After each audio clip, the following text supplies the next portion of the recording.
Soy Oscar Beguán, tengo 71 años y más o menos quiero relatar un poco de cómo comienza mi tarea, digamos, de fotoperiodista. Yo empecé trabajando en Canal 10 en el año 66, pero trabajando en un sector del Canal 10 que se llamó un departamento de arte, o sea, estaba totalmente desvinculado de lo que era realmente calle, lo que propiamente se dice en la jerga nuestra, ¿no?, del reportero gráfico. Eso comenzó en el año 66 y bueno, en ese periodo también hubo un episodio en el que yo no participo, que fue la muerte de Pampillón, que lo mataron en frente de la Galería Cinerama, que fue un episodio creo bastante importante y que marca todo un comienzo de las luchas sociales y de calle, fundamentalmente estudiantiles. Esto pasa los 2 años siguientes, bueno, llega finalmente lo que se llamó el Cordobazo, que fue realmente, hablar ya de Cordobazo a esta altura sería abundar en demasiadas cosas, me parece. Pero un poco lo que quería contar es que yo me incorporo a la calle ese mismo día, un poco de casualidad, digamos, de casualidad porque me subo a un auto de un camarógrafo del canal para ir a todo esto. Bueno, hay que aclarar que se había decretado un paro activo, algo inédito en Córdoba, a partir de las 10 de la mañana. Y había abandono de fábricas y en ese momento con colado, digamos, en un vehículo del canal, fuimos a la espera de la gente que venía del Renault, que en ese momento era Kaiser. Llegamos más o menos hasta cerca de la Plaza La Paz.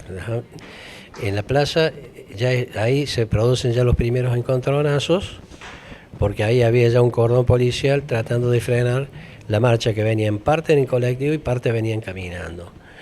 A todo esto, ahí empezaron todos los desbandes, producto de la represión y todo lo demás, y un grupo de gente, digamos, de Kaiser, traspasa toda esa línea y sigue rumbo al centro.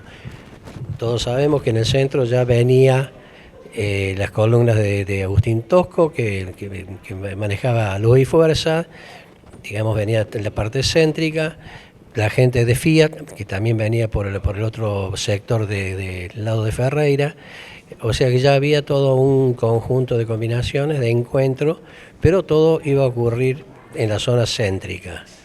A todo esto, en ese interín, se produce ya el enfrentamiento mayor, que fue en la vieja terminal de ómnibus de Córdoba, y circunstancias en que lo matan a Máximo Mena.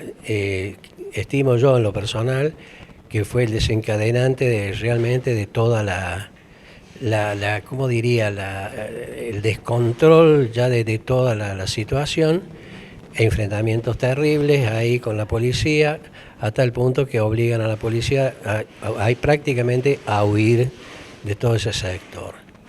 Bueno, finalmente, a todo esto ya en toda la zona céntrica había muchos enfrentamientos, ya empezaron las quemas de autos, quemas de ómnibus, un poco lo que puedo contar de lo que, así someramente, lo que es el Cordobazo, porque realmente seguir sobre ese tema me parece sería abundar demasiado, porque todos lo conocemos en cómo fue la situación, ¿verdad? En lo personal, yo quiero significar una cuestión, que el Cordobazo, bueno, hay muchos que dicen que fue el final de toda una lucha, digamos, social y gremial y estudiantil en este caso. En lo personal, yo creo que fue el comienzo de toda una historia en Córdoba, fundamentalmente, que es el tema de, a partir del Cordobazo, prácticamente al año siguiente, después vino el Viborazo, que después vino el Navarrazo, que derrocaron a un gobierno constitucional en Córdoba, también con todos conocidos, pero en todo ese interín, al medio de todo eso, hubo innumerables protestas sociales, inclusive con hasta cruenta, digamos, ¿no? No había ya, no nos olvidemos que hubo un gobierno como el de la Cabane, que se dedicó exclusivamente a una represión feroz a todos los antagonistas políticos, y en ese tiempo que los calificaba prácticamente de marxistas, de todo lo que se le podía ocurrir a este buen hombre. Eso es un poco haciendo un raconto así de aquellos muy someramente, ¿no es cierto?, de aquellos años. Entrar en detalle podemos entrar en muchísimos conflictos sociales que fueron muy represivos, fueron con muchísimos heridos, inclusive alguna muerte también ocurrieron más en el camino, y esto no paró, siguió. Tuvimos la oportunidad de trabajar en forma conjunta con un compañero camarógrafo de Canal 12, que acá le voy a dar el micrófono para que lo conozcan a él también. Ahí. Bueno, gracias. Mi nombre es Raúl Alberto Vicesi. Yo empecé en el año 68 trabajando en Cinepress, y en el año 71 paso a Canal 12 hasta el año 2015. Yo lo que puedo narrar de Cordobazo, me tocó hacer las imágenes para Canal 13 de Buenos Aires con Sergio Villarroel, que para contar un poco, las imágenes hablan por sí solas, o sea que yo lo que le puedo comentar, cómo nos costó hacer esas imágenes, porque técnicamente los equipos técnicos de esa época se había adaptado un Auricon, que es una cámara que filmaba y grababa sonido audio a la vez, se había sido adaptada y éramos 3 los que andábamos con ese equipo. Uno hacía cámara, el otro sonido, el otro era el que suministraba la energía con unas baterías, todo hecho, digamos, por un técnico que trabajaba en DINFIA en esa época, y nos había adaptado esa cámara. Y el periodista, que era Sergio Villarroel, que nosotros nos tocó trabajar para Canal 13 de Buenos Aires, porque él era corresponsal de Canal 13 de Buenos Aires. Entonces salimos a hacer el informe, la típica del paro a las 10 de la mañana, que era un paro, se había decretado a partir de las 10 de la mañana, la imagen típica de decir, bueno, todo cerrado cuando empiezan a hacer abandono. Resulta que estábamos haciendo eso y nos sorprendió ya la manifestación, que era ya no era pacífica la cosa, sino ya ahí empezamos a darnos cuenta que era otro tipo de paro. Entonces ya empezaron las manifestaciones. Estuvimos en Cero, que la incendian totalmente, ahí en una concesionaria de autos que vendían Citroën, después en una confitería, toda la zona de la avenida Colón. Esa es la parte que más cubrí yo. Y tengo una anécdota. En esa época, el que conducía Telenoche en Buenos Aires era Andrés Percivale, junto con Mónica, que era Mianovich en ese ahora. Y bueno, la cuestión es que al semejante disturbio que ocurrió en Córdoba, viajó urgente, nos mandaron a Percivale a Córdoba. Y salimos juntamente con Percivale a hacer las primeras imágenes, ahí en la calle Santa Rosa. Estaban unos manifestantes quemando un comercio que ardía y se nos vino uno de los manifestantes con un vidrio cortado que parecía un cuchillo, y me dice, si me llegás a filmar te lleno la cara de tajo. Entonces tuvimos que negociar rápidamente. Le digo, no, escúchame, yo no vengo a escrachar a nadie, sino a mostrar lo que se está haciendo, así que desenvuelta, no den la cara, que yo no los voy a filmar, porque el propósito nuestro no es escrachar a nadie. Eso lo aclaro, ¿viste? Porque se nos infiltraban mucho dentro de comer con cámara de fotos que se hacían pasar por periodistas, y nosotros teníamos dudas para quienes trabajaban, y no, la gente, los activistas también tenían serias sospechas hasta con nosotros mismos. que sí, todo el material fue parar al ejército, hermano del ejército. Y ahí identificaron a varios activistas que habían hecho cosas que habían sido el material no entregado por nosotros cumplíamos nuestra labor, digamos, lo más profesional, y después los dueños de los medios que se sentían presionados por el gobierno militar, les exigía y bueno, le incautaba todo el material y de ahí se usó. Entonces nos costaba mucho trabajar porque, claro, un tipo que es activista hasta el día de hoy. Nosotros somos los testigos y que dejamos el testimonio en imágenes para cualquier juicio que se le pueda hacer a una persona.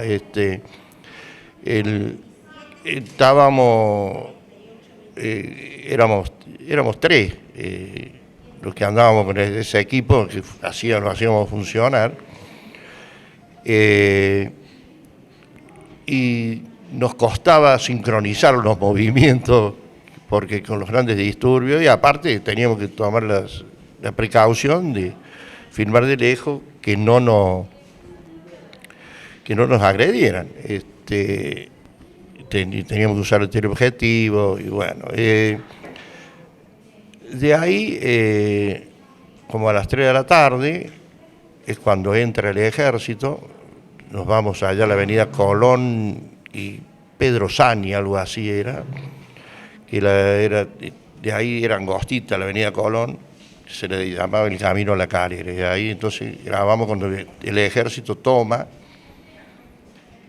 digamos, la ciudad. Pero de ahí ya sacaron a relucir los FAL y eran balas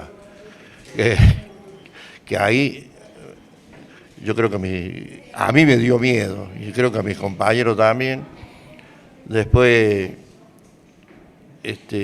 fue ya más embromado trabajar, más peligroso, porque las balas, había un movimiento de una persiana y disparaban a mansalva los soldados. Y los manifestantes, cuando vinieron los soldados, se retiraron más bien. Aparte ellos tenían la consigna, porque los soldados en esa época era un servicio militar obligatorio, decía, pueden ser hijos de obreros que estamos manifestando, así que cómo nos vamos a enfrentar con ellos. Y hicieron una retirada.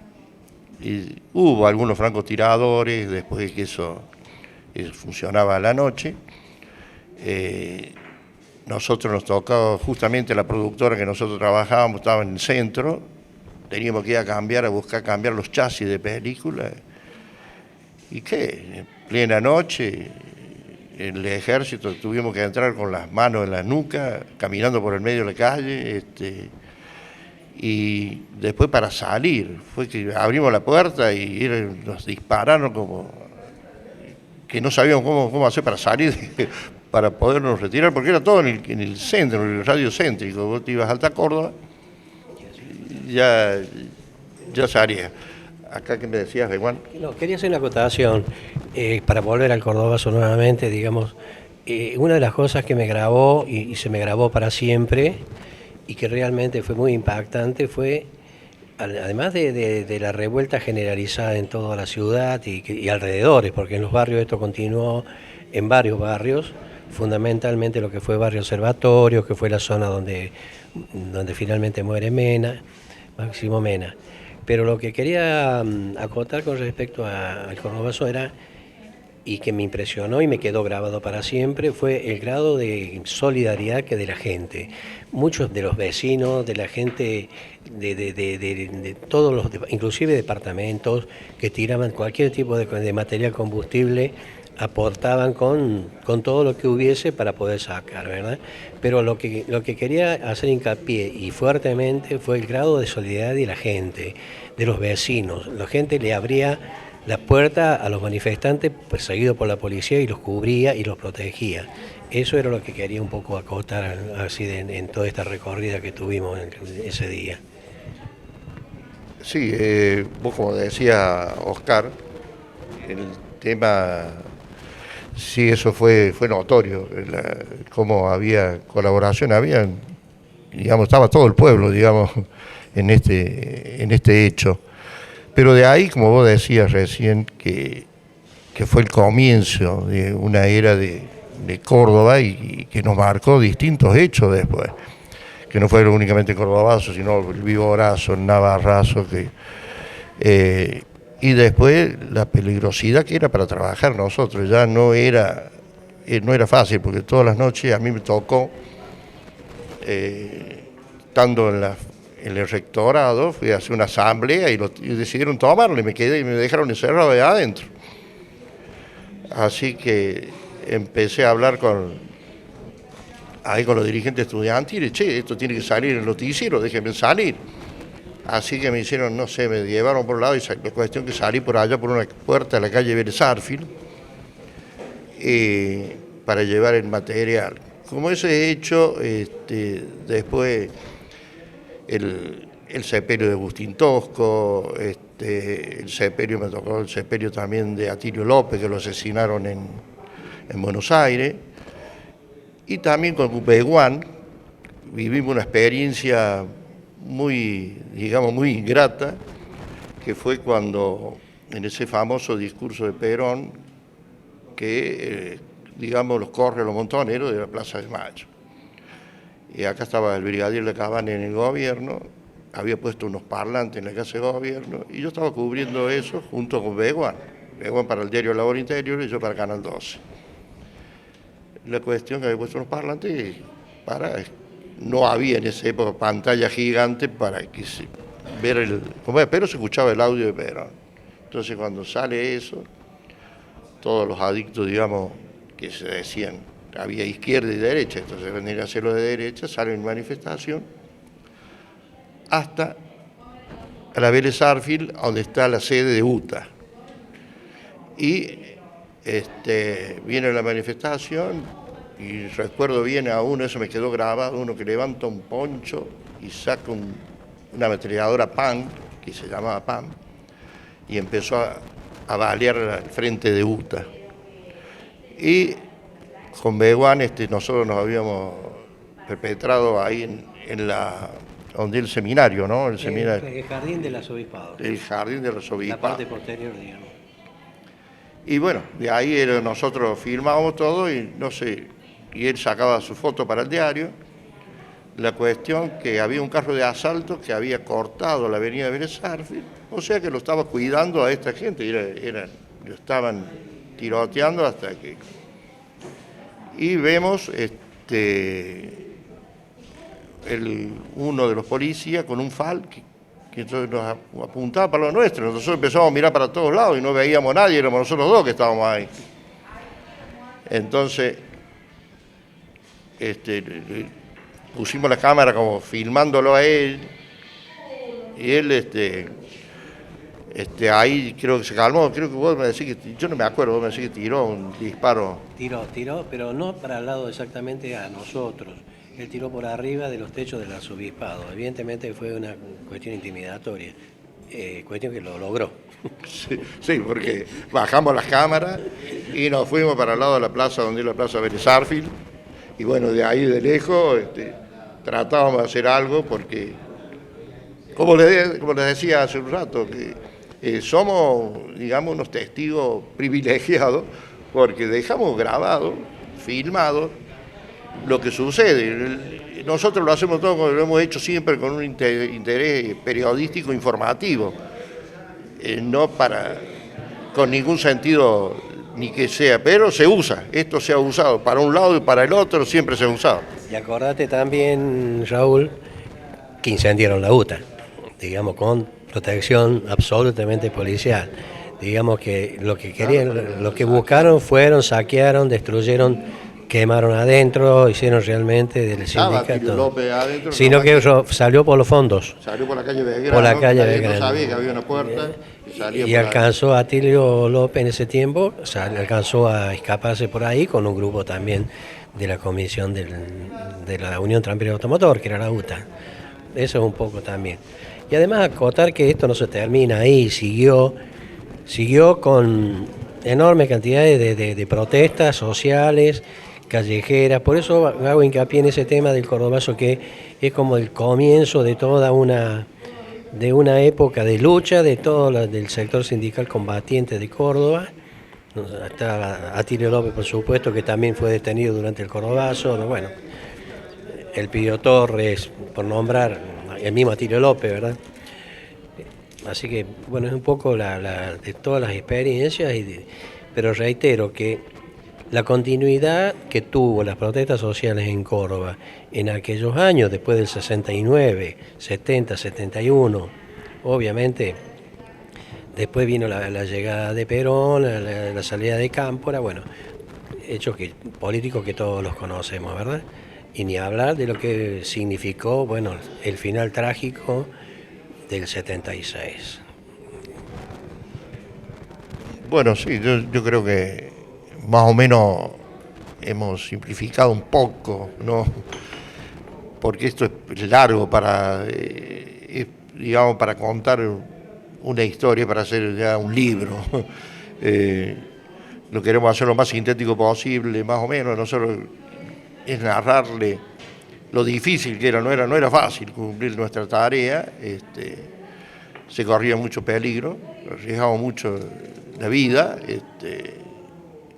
Yo por ahí digo, bueno, particularmente yo logré jubilarme en esto y decir, yo por ahí digo, miércoles, llegué, es digamos, para mí una gran satisfacción, ¿no? Bueno, porque cada salida, cada momento, yo siempre cuento que cambió la fisonomía de Córdoba después del 69. Yo me acuerdo, se estilaba la gente salir a pasear al centro a ver las vidrieras. Después de esos hechos, todos los comercios empezaron a ponerle persiana y el sábado a la noche era toda una oscuridad que no se veía nada. Así que eso también ha producido grandes cambios, ¿no? La cultura cordobesa fue... Bueno, creo que, no sé, espero que le haya servido para algo lo que hemos dicho acá con Oscar. Gracias. Es como dice Raúl, para contar tenemos mucho, pero tampoco es imposible, digamos, narrarlo en su totalidad. Pero que más o menos es un poco la síntesis de todos aquellos años, que acá comúnmente se les llamaba los años de plomo. Uno salía al centro y no se extrañaba de ver en pleno mediodía, con la gente parada en las paradas de colectivos para volverse a su casa después de salir de comercio, que pasaban vehículos con las armas largas asomadas en las ventanillas disparando para arriba. Era sobre todo en el periodo de la Cabane, ¿no? Que eso fue un periodo terrible y nefasto para Córdoba. Bueno, muchas gracias. Juremos con gloria morir y juremos con gloria vivir.